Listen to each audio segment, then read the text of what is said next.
Olá, olá, olá! Estamos de volta com Lendas para Sempre. E hoje vocês vão adorar a pessoa que eu trouxe para conversar. Internacional, com grandes histórias e faz um trabalho que poucos neste mundo faz. Tanto assim que ele vai contar as experiências internacionais no trabalho de engenheiro.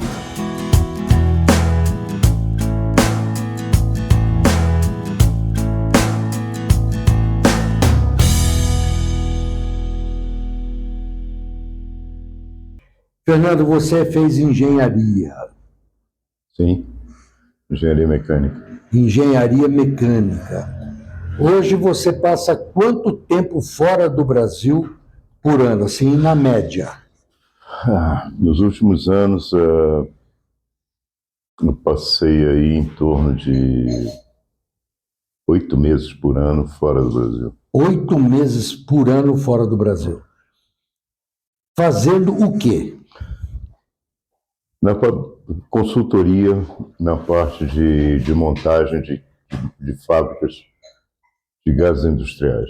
Gases industriais. Algumas vezes na área de criogenia, algumas vezes na área de hidrogênio. Mas na maior parte das vezes na área de criogenia. Então eu quero dizer assim para quem está nos vendo. Fernando, buscam Fernando no Brasil para fazer a implantação de uma fábrica. Sim, para dar consultoria na implantação, na área de criogenia. Vamos lá. Você quando fala em gases industriais, você tem na área de criogenia, são os gases, normalmente são os gases do ar. Tá?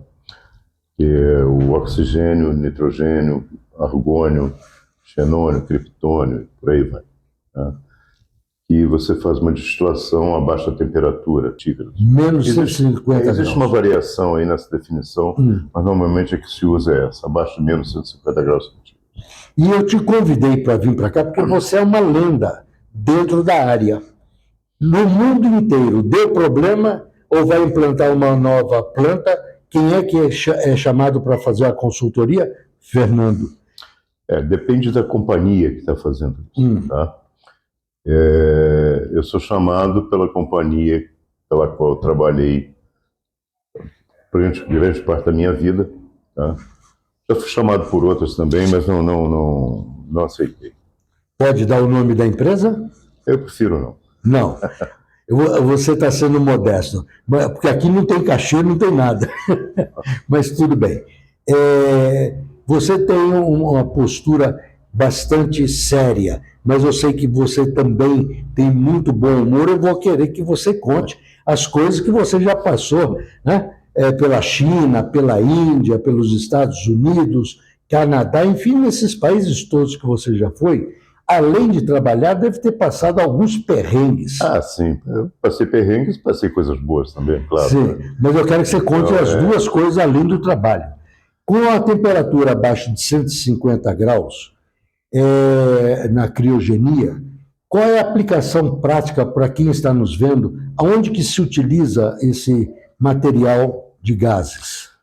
Olha, os gases, o oxigênio, ele é utilizado em diversas aplicações industriais, por exemplo, siderurgia. Você utiliza muito oxigênio, corte, tá? Principalmente na siderurgia, principalmente no corte. E você precisa de alta pureza. Né? Hospitalar, como todo mundo sabe. Né? Outras aplicações também, em que você precisa ter oxidação por mineração de ouro, por exemplo. Você tem um oxigênio no autoclave provocando a oxidação dos contaminantes. Tá? Então, existem inúmeras aplicações. Sim, mas você falou na mineração de ouro, né? E de outros produtos também devem entrar. Qual é o mais peculiar que é utilizado em termos de produção de alguma coisa assim, bem peculiar? O aço. O aço. Tá? Você tem que cortar as placas de aço. Para a indústria automobilística deve utilizar muito esse aço. O aço é utilizado para tudo, na produção de pontes, na indústria automobilística. Além da acearia, Quando você vai para fazer essa consultoria, quanto tempo leva para uma unidade dessa começar a funcionar? E ela fica perto de outra indústria? Por exemplo, há uma indústria de aciaria, né? A usina lá. Ela tem na área dela a área de produção? Normalmente fica próxima, sim. Tá? Muitas vezes até no terreno do próprio cliente. Você tem um fornecimento por gasoduto, você tem o que a gente chama de backup, né? Se faltar, se a usina parar de funcionar por motivo qualquer, você tem tanques de armazenamento aí de oxigênio líquido, né? Sim. Para fornecer, e quase sempre você tem um excedente para vender para o mercado. Qual é o mercado? O mercado é o mercado de hospitalar, tá? O mercado também, você gasifica aquilo e oficinas, por exemplo, soldagem, corte, maçarico, tá? Mas soldagem, somente soldagem por brasagem, né?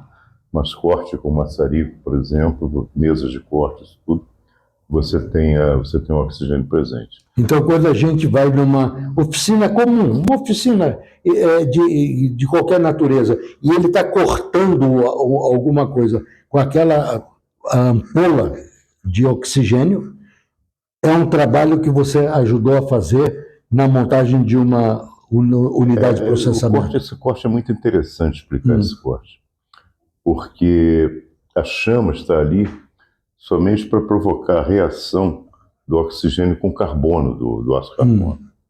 Então, o que corta é essa reação do oxigênio com carbono. Por isso é que o oxigênio, para corte, tem que ser um oxigênio de alta pureza. Entendi. Ele tem que ser mais puro do que o oxigênio hospitalar. Que fantástico. Então, a grosso modo, aonde a gente anda, tem o seu dedo. Entra no hospital, tem o oxigênio. Você vai fazer um corte, tem o oxigênio. É o dedo da indústria, né? Não, meu dedo. Não, mas no sentido de ter proporcionado a construção da unidade de produção. Essa unidade ela produz também sempre nitrogênio, né? Porque a composição do ar você tem muito mais nitrogênio do que oxigênio. Você tem 78% aí de nitrogênio. Tá? Então, esse nitrogênio também é utilizado para uma série de coisas. Né? O nitrogênio gás é utilizado principalmente como um gás inerte, né? Você utiliza em embalagens, você utiliza onde você quer evitar uma oxidação pelo oxigênio do ar. Então, você tem várias aplicações do nitrogênio. O nitrogênio líquido, como ele está muito frio, está menos 196, você utiliza em congelamento de coisas que têm que ser congeladas muito rápidas. Sim. Em comida, alguma coisa você utiliza nitrogênio. A maior parte do tempo você utiliza CO2. Mas o nitrogênio você utiliza quando você precisa de um congelamento realmente muito rápido. É utilizado também na medicina, né? Sim. Para você retirar sinais de pele, verrugas, esse tipo de coisa. Então o nitrogênio tem muitas aplicações. Então quem já foi num consultório de dermatologia e congelou aquela verruga, é o seu material que você ajudou a construir na fábrica. É o material que veio de uma fábrica, de uma usina de gases do ar, né? De separação de gases do ar. Eu estou fazendo a citação para que as pessoas que estão nos vendo daqui a pouco entendam o trabalho que você realiza. Você tem outras aplicações também, em que aí você precisa de oxigênio ultra puro, né? E aí também nitrogênio ultra puro, argônio, xenônio, criptônio, que é a indústria eletrônica. Sim. Tá? Principalmente a indústria de chips. Chips. Tá? Que utiliza tudo isso, mas num grau de pureza muito elevado. E você, quando passa 8 meses fora do Brasil, há quantos anos você faz essa atividade?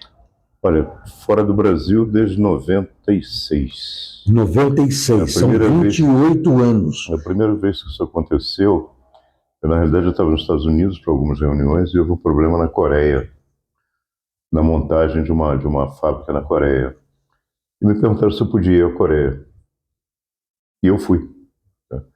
Então essa foi a primeira, eu não tinha nem roupa para ir, tive que comprar roupa nos Estados Unidos, porque As reuniões lá eram de terno. Então, E qual foi o choque cultural que você encontrou sair dos Estados Unidos e entrar na Coreia? Nós estamos falando de 28 anos atrás. o choque cultural, primeiro você tem uma coisa, né? Hoje já não está mais nesse ponto, mas ninguém sabia o que era o Brasil. No Brasil, o pessoal sabia quem era Pelé e Carnaval. Então chegava um brasileiro, o cara ficava na dúvida, né? Ficava até com o pé atrás. Né? Será que ele sabe? Então, será que é realmente o doutor na área? Então esse tipo de coisa às vezes me incomodava um pouco, às vezes me dava trabalho também. Né? Não era só incomodar, era dar trabalho. O choque cultural, você tem que se habituar. Eu costumo dizer o seguinte: se você vai trabalhar em algum país, você tem que saber os costumes do país, você tem que rezar por Deus do lugar, comer a comida do lugar e seguir os costumes do lugar. Mas você faz um estudo antecipado para cada país que você foi que não conhecia na primeira vez? Sim, eu recebia um briefing da companhia sobre os costumes do país, o que eu deveria fazer, o que eu não deveria fazer, principalmente o que eu não deveria fazer. O que seria, assim, peculiar que você pudesse destacar de alguns desses países que você foi a trabalho? Porque a parte técnica, estamos vendo que você é um expert. Ok? Senão não passaria tanto tempo viajando e trabalhando há 28 anos nesta atividade, que são poucos que devem existir no mundo. São poucos. Muito poucos. Por isso você é uma lenda. Não estou sendo exagerado, não. Acabo encontrando as mesmas pessoas em outros países. Então a gente se encontra. Houve até Tem um clube. Tem até um clube. Há ele está vivo ainda, né? Que ele, toda vez que eu encontrava com ele, encontrei com ele na Índia, no Canadá, nos Estados Unidos, no Peru, ou seja, na China. E toda vez que eu encontrava com ele falava assim, pô, ele tem uma casa no Alasca. Aliás, ele hoje está morando no Alasca. Vamos pescar no Alasca. E um dia eu fui. E como é que é pescar no Alasca? Interessante. É totalmente diferente, né? Porque você... Não tem minhoca, né? Não. Pesquei de mar e pesquei também de rio, pesquei de oceano, pesquei de rio. Mas aqui você vai pescar de bermuda e camiseta, né? Aí você vai todo agasalhado. Já começa por aí, né? Já começa por aí. A outra é que o dia que nós fomos pescar de rio, nós éramos 6. E então dividimos em 2 grupos de 3. Aí ele foi lá, pegou uma pistola 45 e uma pistola 44. Né? Ele foi com uma 45 num grupo e deu a 44 para um outro. No outro grupo eu perguntei, pô, nós vamos matar salmão a tiro? Não, por causa dos ursos. E atirava no urso mesmo? Era só o barulho. Não, era proteção. Se o urso aparecesse, né, se ele partisse para cima da aí vê um brasileiro bonitinho, desacostumado, novinho. É esse aqui que eu vou comer hoje. Mas voltando. Mas os costumes, né? Por exemplo, na Coreia, é uma ofensa se você entregar alguma coisa a alguém com a mão esquerda. Tá? Mesmo que você me peça alguma coisa que está mais próxima da minha mão esquerda, eu vou passar para a mão direita e te entregar com a mão direita ou com as 2 mãos. Tá? Quando você recebe um cartão de visitas, por exemplo, manda a educação que você receba com as 2 mãos, leia, e somente depois de ler que você guarda o cartão.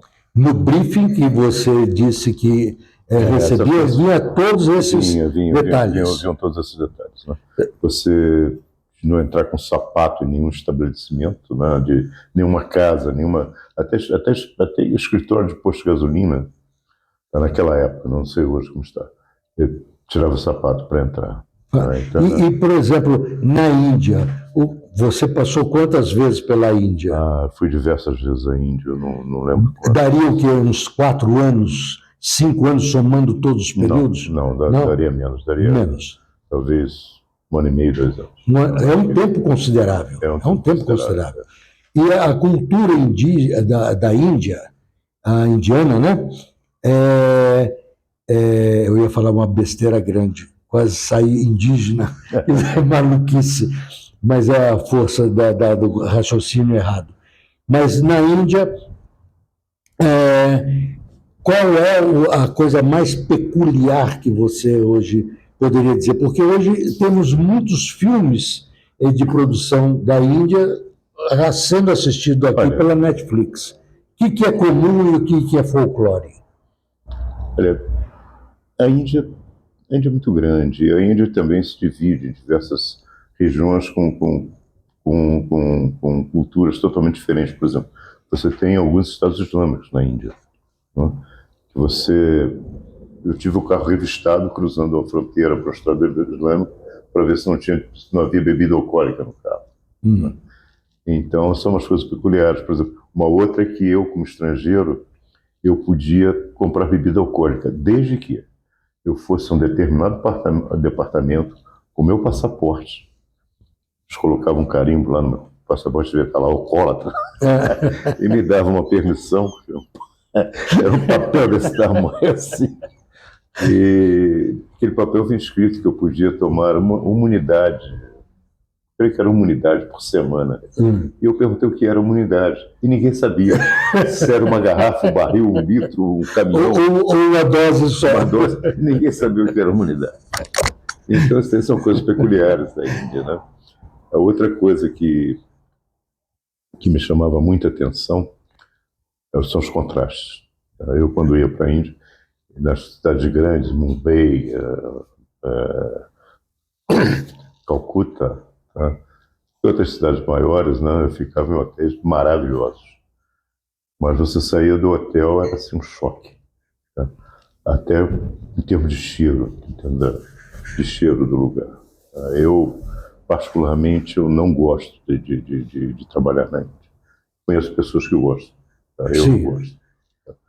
Então, você antecipou uma pergunta que eu ia lhe fazer. Dentro de todos os países que você foi, qual que você não iria, gostaria menos? A Índia, você já está dizendo.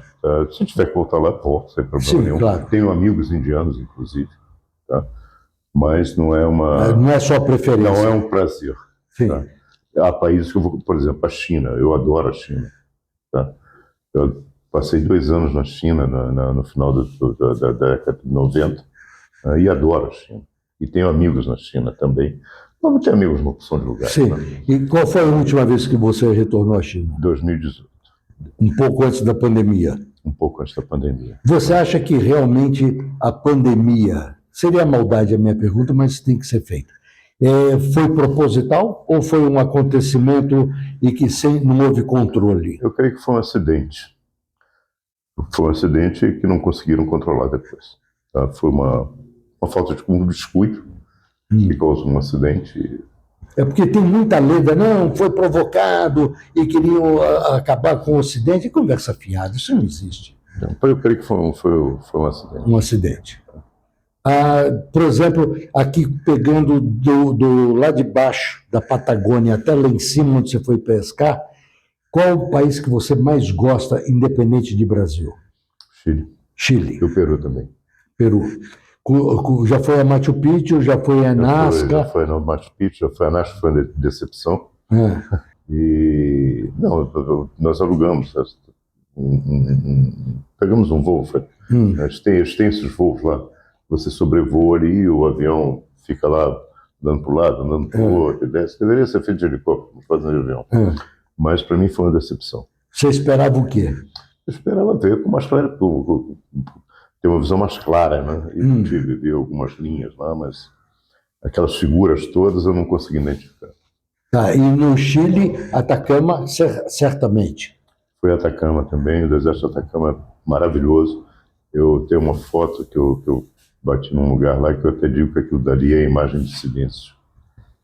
É uma paisagem lindíssima, sem um som. Então, para mim, aquilo dali é a imagem do silêncio. Que fantástico, no Atacama mesmo. No Atacama. E à noite? A noite é muito bonita, mas eu não tive a oportunidade de ver a noite num lugar escuro, bem escuro no Atacama. Eu comprei até esse passeio e tal e fui enganado, infelizmente. Você é a segunda pessoa esta semana que me fala que foi para ver o céu de Atacama e não conseguiu ver.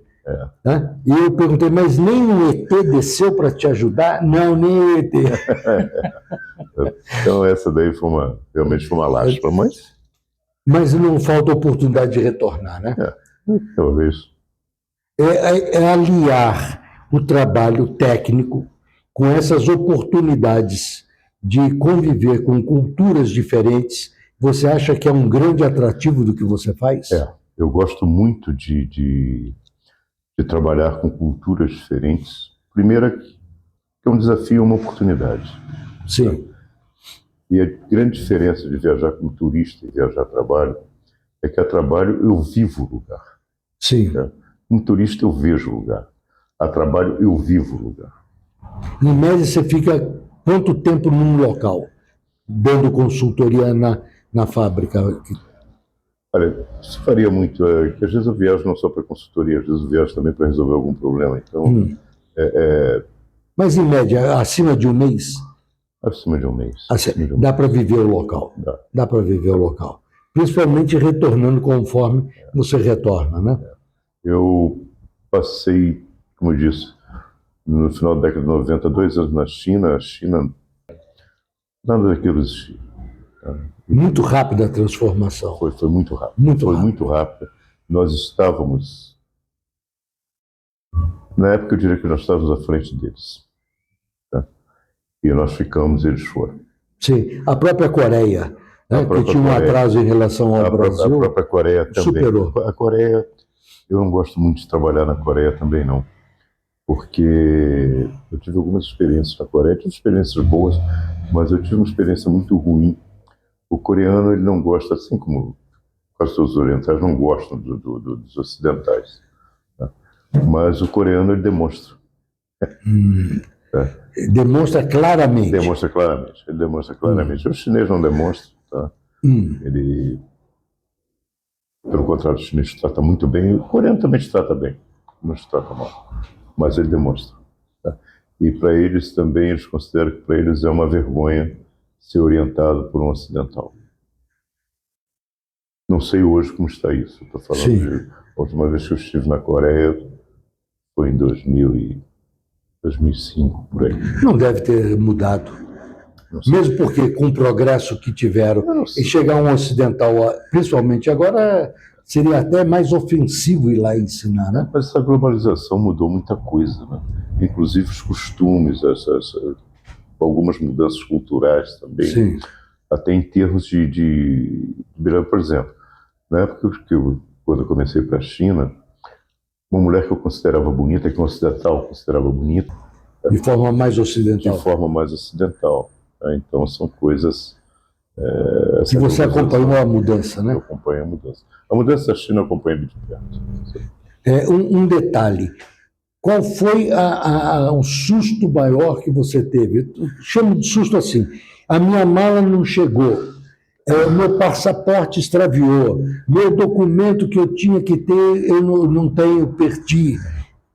Quantas vezes isso já te aconteceu? A mala não chega. Isso aconteceu mais uma vez, mas sempre recuperei tudo, não teve problema nenhum. Mas o susto que eu levei realmente foi na Índia. Eu fui à Índia com visto turista, porque ia demorar tirar o visto de negócio e tal. E eu estava voltando da China para o Brasil. Eu tirei o visto turista, falei, eu vou passar só uma semana, não vai ter problema. Aí fui para a Índia, né? E fiquei lá uma semana. Mas eu estava saindo, o oficial da imigração me perguntou o que eu tinha de fazer lá. Ainda bem que eu estava voltando da China, ainda bem que foi no voo de volta. Se tivesse de ida depois para a China, eu acho que ia ser mais problemático. Eu falei, não, eu estou voltando da China para o Brasil, eu tenho alguns amigos aqui na Índia, e resolvi parar aqui para vê-los. Entende? Eu trabalho numa companhia que tem uma filial aqui, resolvi parar aqui para vê-los. Aí o cidadão me perguntou, e quais lugares que você visitou aqui? Eu falei, você vai me desculpar, eu tenho uma dificuldade muito grande de guardar os nomes indianos. Isso é verdade. Então eu visitei diversas ruínas, que lá tem ruína por tudo quanto é lado. E aí ele fez mais meia dúzia de perguntas lá. Aí no final ele virou-se para mim e falou assim, olha, eu vou fingir que estou acreditando em você. E o único motivo que eu vou fazer isso é que eu gosto muito de futebol no Brasil. Mas, então, sempre meu medo era esse, de pegar alguma doença, de se machucar, se me cortar e ter alguma infecção. Então, esse sempre foi meu medo. Vou caminhando um pouquinho mais para frente. Pensa em parar? Penso. Pensa. Mas será que vai conseguir? Olha, É um problema. pois é, esse é que é o grande problema. Tem que encontrar o que fazer. Tá? Eu não me programei e eu não consigo ter um hobby, por exemplo, não preenche aquilo que eu anseio. Entende? Um hobby é uma coisa que eu posso fazer a qualquer momento, parar a qualquer momento, desistir a qualquer momento. Fernando, eu vou ficando muito feliz. Eu acho que todo mundo entendeu por que você é uma lenda, por que você está aqui, e essa sua experiência, eu acho que de vida não dá para transferir. Mas em termos técnicos, há algum aprendiz que você está treinando? Não, esse é que eu tenho pena, porque esse meu conhecimento, grande parte dele está se perdendo, vai se perder. Né? Vai se perder porque eu nunca tive nem seio. Entende? Um hobby é uma coisa que eu posso fazer a qualquer momento, parar a qualquer momento, desistir a qualquer momento. Já me sugeriram encontrar um livro, fazer um livro de contos. Fantástico, seria fantástico. Né? Você se colocando na terceira pessoa e contando todas as coisas. Estava eu lá nessa área da parte criogênica, da separação de ar. Né? Isso era uma fábrica para fornecer para uma fábrica de chips, inclusive. E eu, 74 anos, havia lá um outro de controle de processo com 73, né? Um outro de tubulação lá na faixa dos 70 também. Não, 70. Aí eu perguntei, onde estão os jovens? Né? Sim. Cadê os jovens? Sim. Tá? Então isso está acontecendo lá no Brasil, é mundial isso do jovem não querer mais o escritório do que o campo, entende? E a tomada de decisão também, o que eu senti, as pessoas parecem que precisam de tantas informações para tomar uma decisão. O que eu digo, com essa quantidade de informações, o secretário toma a decisão, não precisa da gente. Perfeito. Então, eu acho que isso é uma coisa que está faltando. Para tomar uma decisão, você tem que pesar diversas coisas.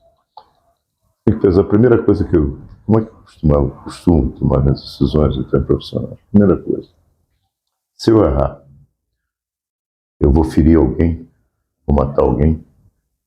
Essa é a primeira pergunta. Tá? É o risco do que você faz. Exatamente. Então, se for sim, tá, isso aí já está descartado. Vou tomar. Qual vai ser o prejuízo da companhia se eu estiver errado? Qual vai ser o lucro da companhia se eu estiver correto? São coisas lógicas. Claro. Então, a balança que você tem que pesar, claro. Pode ser que você tenha que escalar para outro nível essa decisão. Tá? Mas essa é uma pergunta básica. Tá? Então, a partir daí, você toma a sua decisão. Entende? Quanto tempo vai levar para implementar isso? Então, a partir disso, você toma a sua decisão. Gostou de estar aqui com a gente? É claro que gostei. Que coisa boa. Vou lhe agradecer. Você deve estar retornando já, talvez amanhã, para Petrópolis. Amanhã ainda vou para São Roque. Depois aqui. São Roque. Vai tomar um belo vinho em São Roque, vai esquiar lá na plataforma que existe. Não sei se ainda funciona, mas espero que você realmente tome a decisão, já que você falou, de vir para São Paulo, vir morar em São Roque ou em Itatiba, em algum lugar, porque você faz muita falta estando aqui mais perto de todos os amigos que você tem. Obrigado. Vou te agradecer e quero que você leve de recordação este pequeno mimo, que é Lendas para Sempre, e você percebe que é uma lenda como você, o infinito é o que espera sempre pessoas como você. Como eu disse, para chegar onde eu cheguei, é só estudar também e trabalhar duro. Sim. Bem, então, eu acho que a lenda é essa. Trabalho. Deixa eu te dar um abraço. Muito obrigado. Foi um prazer. Eu que agradeço.